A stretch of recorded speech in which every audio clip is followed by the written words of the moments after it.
It is recording. Are we doing performance first or are we doing the what first? Oh, you want to go and shoot the intro first? Do performance first. Do performance first. Yeah. Okay. Okay. Turning circle.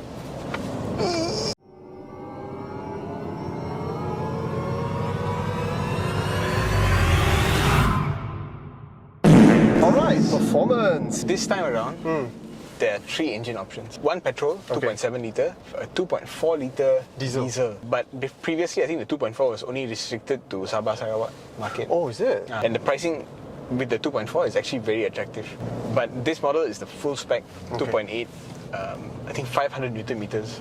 Very, very powerful. Very powerful. This is the engine that people have been talking about.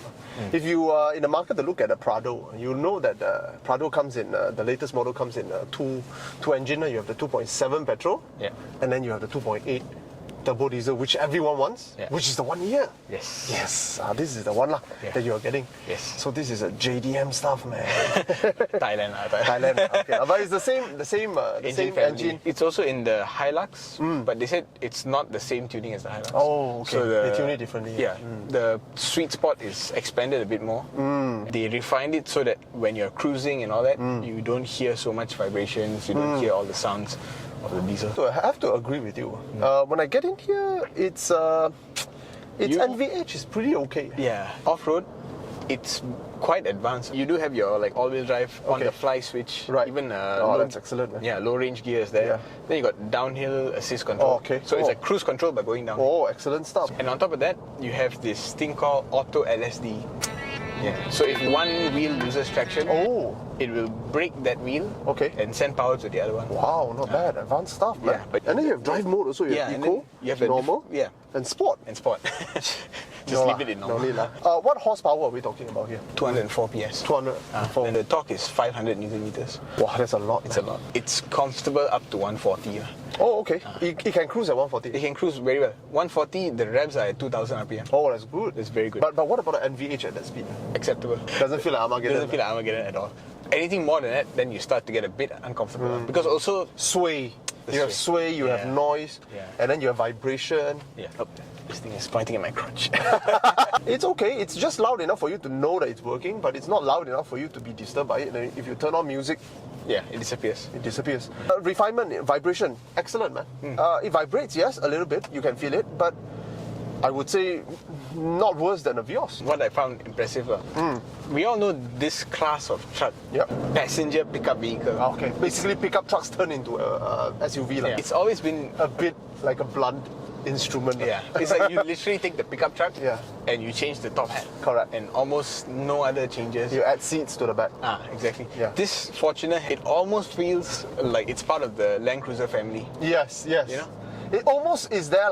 The closest comparison I would say, it's in terms of drivetrain, it is already comparable to Prado. The only difference is in terms of suspension and whatnot. If you are not going through really rough road, it is almost there. It's basically like a Prado. But it doesn't have that softness the Prado has. That's the only thing. So when you're going through really rough road, that leather chassis here still reverberates a little bit more than the leather chassis does in the Prado. The Prado has that sway, so it takes it and then it sway you left and right a little bit more. This one just sends it into the body. It still judders a bit, but to be honest, it is like 2 generations ago in the Prado. For what basic bones it has, right? It's actually quite incredible. It's damn good. To be honest, it's damn good. Especially when you take it above 90. Suddenly you feel like, okay, yes, there is some sway. But it's not misbehaving. It's not misbehaving, man. It drives so well. I mean, there is a lot of sway lah. I mean, the reality is, but you're buying an SUV, a hardcore SUV, you're not buying a CRV, a crossover or whatever. These things can really take tough stuff, and yet it performs so amicably on the road. It's just amazing, man. And here's the cool part. This thing actually has active cruise control. Right. So I just found like a nice middle lane where nobody's overtaking, everyone's quite calm. Put it at like 120, and literally it becomes like a cruising SUV. Suspension is comfortable. The engine quietened down to see this level. Because we are barely stepping on it. When you barely step on it, it's very, very quiet. But I have to say this, if you're stepping on it, it doesn't mean that it gets loud. It just gets, it's audible, but it's not scary. It's not Armageddon. We've driven a lot of Armageddon cars. You see? You see? Oh, not bad. It's like, oh, wake up. And then after that, yeah. So anyway, basically it's all good news. I have to tell you, in terms of drivetrain, vibration, performance, power, noise, exceeded expectation in every single aspect. But of course, being an honest review, we have to talk about the bad things. There are bad things. Yeah. All right. I want to get the common one out lah. The reality is, if you are getting into this thinking you're buying a Prado, you're almost there. There is just one problem with not yet there in terms of performance, is that it doesn't have that width. You are still a little bit close to the passenger beside you. It's kind of puzzling because people see this car and they're like, oh, it must be a freaking huge car. Then you step inside, hey, this is barely bigger than a Camry. I think. Not yet a Camry, This but is a little Corolla bit bigger size. than a Corolla. You know, a bit bigger than a Corolla, but smaller than a Camry. Yeah. You know? Yeah, it doesn't space. drive home that authority of the width and the girth. The girth. The girth. You need the girth. But it's so big from the outside that the illusion is created. It's because it's actually very long and tall, very bulky. and it's very tall, taller than even a Palisade. Oh. It's taller than Palisade, taller than CX-9. Yeah. But it's just not as wide. Yeah. I have one complaint that is not related to the size, but related to the steering. Okay. This is not a soft roader. This is an off-roader. Yes. And you're getting hydraulic steering, which is durable. It's simple, and this one has some electronic gizmos going on. There's variable motor settings going on. So when you're straight like this, it's not drawing power from the engine. I see. This is for fuel efficiency lah. I see. And when you're turning a lot, then the motor kicks in a lot to aid you. I see. But it's still a lot of work. I come out of a normal parking, which is very spacious. Also, I'm feeling, what is this? This is 2009. But I feel that Toyota should do a Ford Ranger kind of thing lah, where they create like, you know how the Ranger has a wild track and it has a Raptor. Have a Raptor of Fortuners where you swap out the steering system and put something Prado-like. Right. Instead of going Raptor, which is sporty, you go luxurious. Go luxurious, Make the Fortuner a really luxurious product. Easy to drive, you know. You bling it up with chrome, and then you give me a nice steering. Alphard level interior. Yeah. Then your 2.4, you can keep it like this. Yeah. Your 2.7, you can keep it like this. The 2.8, you elevate it. Give another 20,000. Bling it up. Exterior, interior. Change his leather to real leather.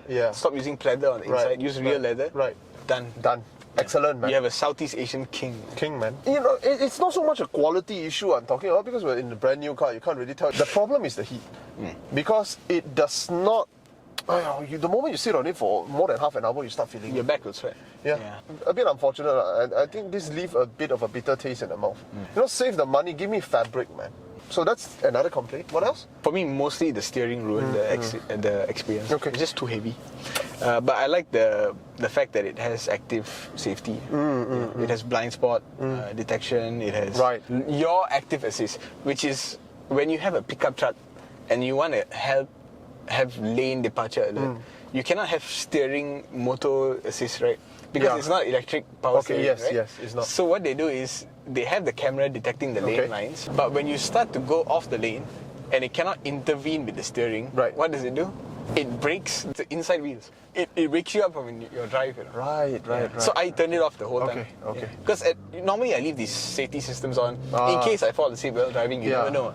This side, but using the brake to achieve this is a blunt instrument.